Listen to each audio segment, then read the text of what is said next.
ಇಂದೇ ಡೌನ್ಲೋಡ್ ಮಾಡಿ ಮತ್ತು ನಿಮ್ಮ ನೆಚ್ಚಿನ ಶೋಗಳನ್ನ ಆನಂದಿಸಿ. ಯಾರೋ ಯಾಕೆ ನನ್ನನ್ನ ಕೊಲ್ಲೋದಕ್ಕೆ ಪ್ರಯತ್ನ ಪಡ್ತಾರೆ? ಅಂತದ್ದು ನಾನು ಯಾರಿಗೇನು ಮಾಡಿದ್ದೀನಿ? ನಾನು ಅಂಬಿಕಾನು ಅವತ್ತು ಹಾಗೆ ಅನ್ಕೊಂಡಿರ್ಬೋದಲ್ವಾ, ನನಗೆ ಯಾರೇನು ಮಾಡ್ತಾರೆ ಅಂತ. ಆದರೆ ಆಮೇಲೆ ಏನಾಯ್ತು ಹೇಳು? ಇರಲಿ ಬಿಡು, ಇದೆಲ್ಲ ಬಿಡು. ನೀನು ಅವತ್ತು ನನಗೆ ಏನು ಹೇಳಿದೆ? ನಿನ್ನ ಕನಸಿನ ಬಗ್ಗೆ, ಆ ಮನೆ ಬಗ್ಗೆ ಸತ್ಯನ ಕಂಡುಹಿಡಿತೀನಿ ಅಂತ ಹೇಳಿದೆ ತಾನೆ? ನನಗೆ ಒಂದಂತೂ ಪಕ್ಕ ಅನ್ನಿಸ್ತಿದೆ. ಅಂಬಿಕಾ ಅವತ್ತು ಆ ಮನೆಗೆ ಹೋಗೋದಕ್ಕೆ ಯಾವುದೋ ಒಂದು ಕಾರಣ ಇತ್ತು. ಅದೇ ಥರ ಯಾರೋ ನಿನ್ನೂ ಸಿಕ್ಕಾಕ್ಸ್ತಿದ್ದಾರೆ ಅಂತ ನನಗನ್ನಿಸ್ತಿದೆ. ಇಲ್ಲಿ ಒಂದು ಮಗು ಆಡ್ತಿತ್ತಲ್ಲ, ಆ ಮಗು ಆಡ್ತಾ ಆಡ್ತಾ ಔಟ್ ಹೌಸ್ ಕಡೆ ಹೋಗೋದನ್ನ ನಾನು ನೋಡಿದೆ. ಮೇಡಮ್,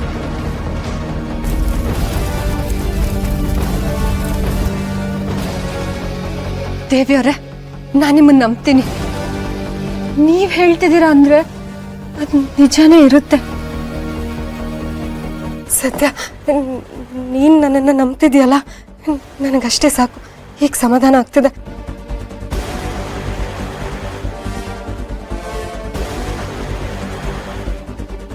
ನಡೀರಿ ಹೋಗೋಣ. ಎಲ್ಲಿಗೆ? ನಮ್ಮಿಬ್ಬರಿಗೂ ಈಗ ಅನಿಸ್ತು ಅಂದ್ರೆ ನಮ್ಮ ಬಾಸ್ ಹತ್ರ ಹೇಳೋಣ. ಬನ್ನಿ ಬನ್ನಿ ಹೋಗೋಣ. ದುರ್ಗಾ, ನಾನು ಬರೋಕ್ಕಾಗಲ್ಲ. ಯಾಕೆ? ಯಾಕಂದ್ರೆ ನಾನು ಬಂದ್ರೆ ಸರಿ ಹೋಗಲ್ಲ. ಅದಕ್ಕೆ. ಯಾಕೆ ಸರಿ ಹೋಗಲ್ಲ? ಅಲ್ಲ ದುರ್ಗಾ, ನಾನು ಯಾರು ಅಂತ ಬರಬೇಕು ಹೇಳು? ನಾನು ಈ ಮನೆಗೆ ಏನು ಅಲ್ಲ ಅಂದಮೇಲೆ ನಾನು ಬಂದು ಮಾತಾಡಿದ್ರೆ ಏನು ಪ್ರಯೋಜನ?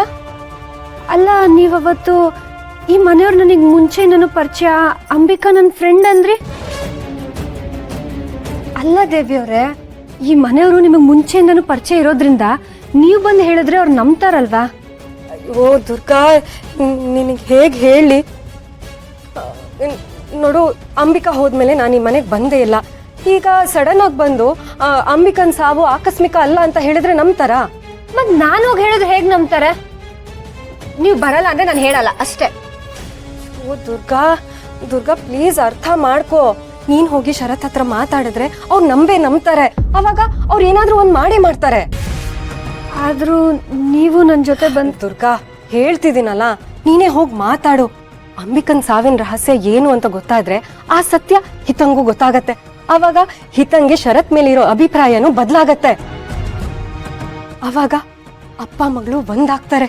ನಿನ್ಗೂ ಅದೇ ತಾನೇ ಬೇಕಾಗಿರೋದು. ಹೌದು, ನಾನು ಇಷ್ಟ ದಿನ ಪ್ರಯತ್ನ ಪಡ್ತಿರೋದು ಅದಕ್ಕೆ ಅಲ್ವಾ?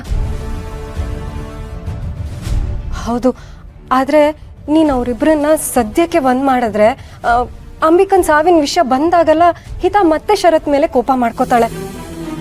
ಅದೇ ಅವಳಿಗೆ ಸತ್ಯ ಗೊತ್ತಾದ್ರೆ ಅವರಿಬ್ರು ಶಾಶ್ವತವಾಗಿ ಒಂದಾಗ್ತಾರೆ. ಹೌದು, ನೀವ್ ಹೇಳ್ತಿರೋದು ನಿಜಾನೇ. ಹಾಗಿದ್ರೆ ಹೋಗಿ ಮಾತಾಡು, ಹೋಗು.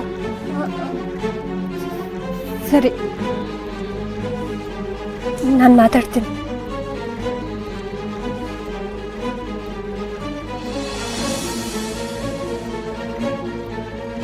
ನನಗೆ ಯಾವುದೇ ವಿಷಯದಲ್ಲಿ ಸಹಾಯ ಮಾಡಬೇಕು ಅಂದ್ರೆ ಅದು ಈ ದುರ್ಗನಿಂದ ಮಾತ್ರ ಸಾಧ್ಯ. ಅಕಸ್ಮಾತ್ ನನ್ನ ಸಾವಿನ ಹಿಂದೆ ಮಾಯನ್ ಕೈವಾಡ ಇದೆ ಅನ್ನೋ ಸತ್ಯ ಈಗಲೇ ಆಚೆ ಬಂದ್ರೆ ಮದುವೆ ನಿಂತೋಗತ್ತೆ. ಅವಾಗ ಎಲ್ಲ ಮೊದಲಿನ ಥರನೇ ಆಗತ್ತೆ. ಈ ಮದುವೆನ ನಿಲ್ಸೋದಕ್ಕೆ ನನ್ನ ಹತ್ರ ಇರೋ ಇದೇ ಕೊನೆ ಅಸ್ತ್ರ ಅಂತ ನನಗನ್ನಿಸ್ತಿದೆ.